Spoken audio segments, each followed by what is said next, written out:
Well, I have my pressed motor and I want to install a fuse in it.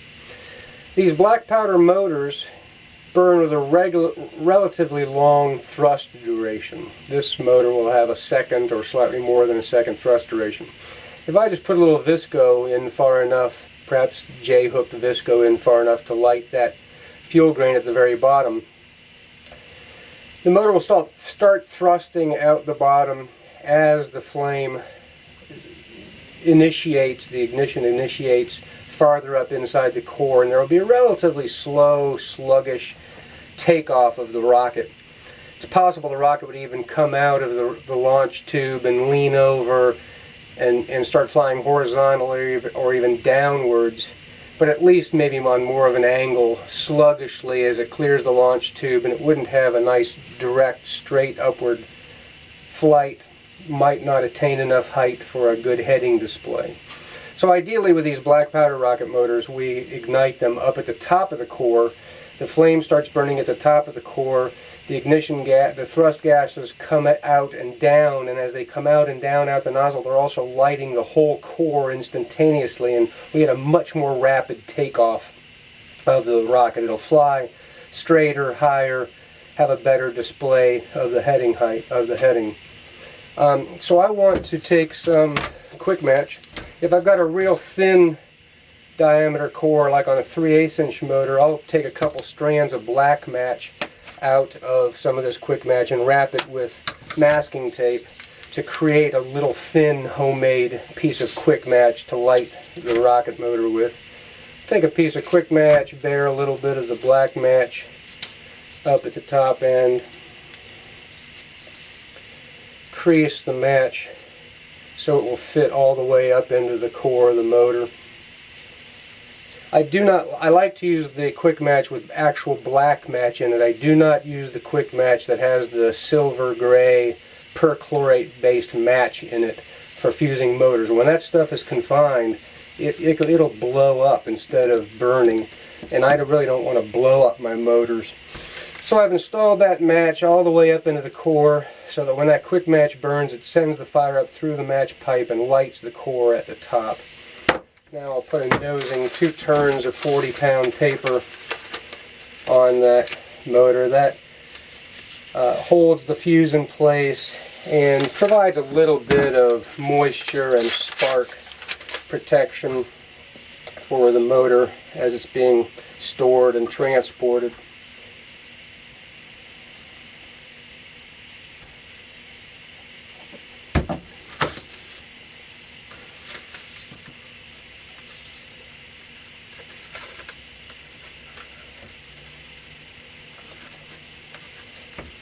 I've tried using hot glue before to apply nosings like this, but hot glue does not stick real well to the outside, the slick exterior of these New England paper tubes.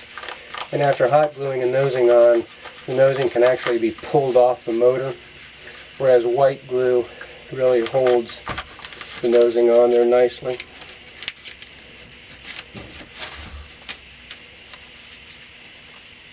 Throw a quick clove hitch on the nosing. And that holds the quick match fusing nicely in place. You notice I'm not cutting fuse with scissors, I'm cutting fuse with these razor anvil cutters. I'll put a nice piece of 4 or 5 inch piece of Visco fuse in the end of this if it's going to be manually ignited. And I can just hold that in with a square of masking tape. If I wanted to look a little more professional, I'd use some gummed craft paper tape. So there's a nice secure fusing for the motor. If I want to electrically fire the rocket, I've developed a little bit of a method of creating a little bit of a breakaway section in the fusing so that the rocket's not attached to the fuse and the E-match wire when it tries to launch. Sometimes it can drag a wire and even a firing panel along with it. So the first thing I do is I do like a little bit of a delay, like 1 or 2 second delay after I hit the E-match cue. I like a 1 or 2 second delay and then the rocket will launch. I go ahead and I'll bend a little bit of a J-hook on the end of a piece of visco here. Shove that up in the quick match fusing going up into the motor. And tape that in there. I even go ahead and tie that fuse in there. Just, I don't ever want one of these fuses coming loose during transportation, during loading, before firing. I'll go ahead and put a little bit of a clove hitch around that fuse right there where it enters that. That gives it a little bit more of a positive connection.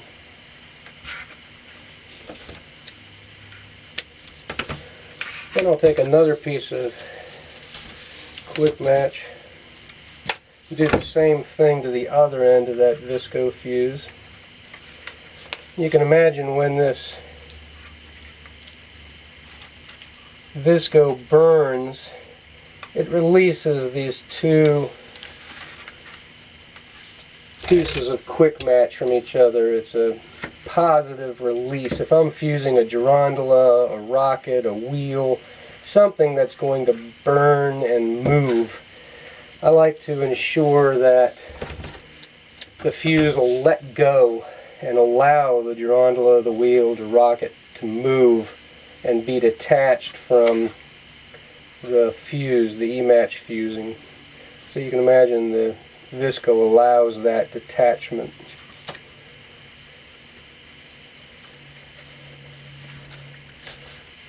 With the J-hooks in there, with the tape, with the string ties, then this fuse cannot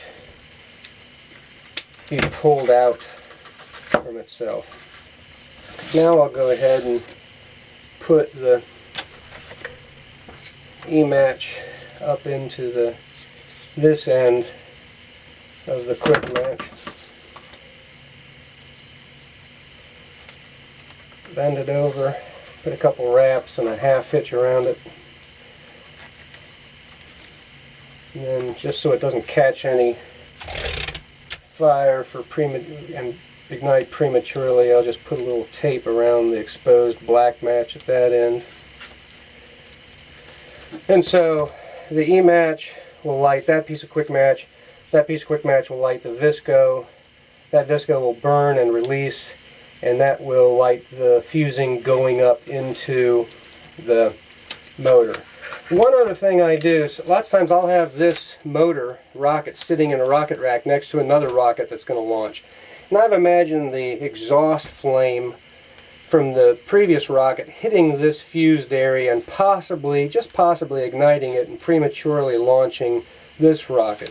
So one additional little thing I do is I'll create a bucket about that long there. I create a little bit of a paper bucket.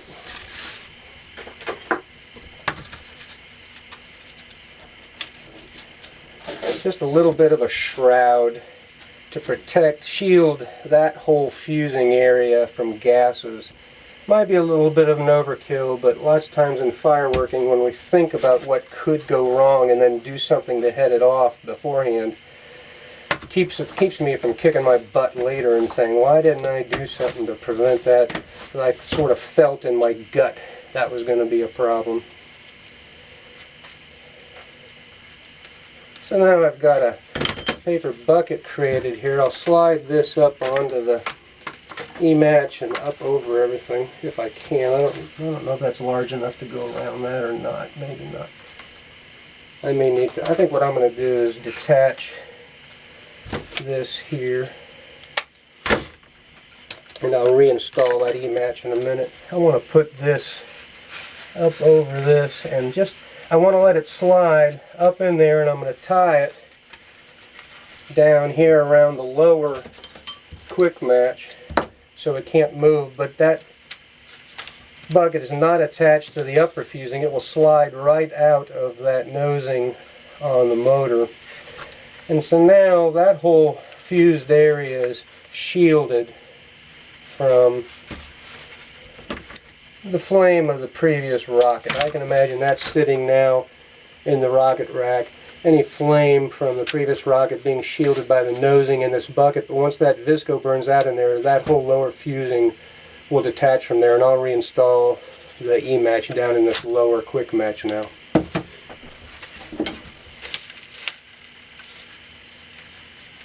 I don't ever remove the shroud from an E-match. That protects that match head from friction, shock, whatever. It's good insurance to have that shroud on the E-match head.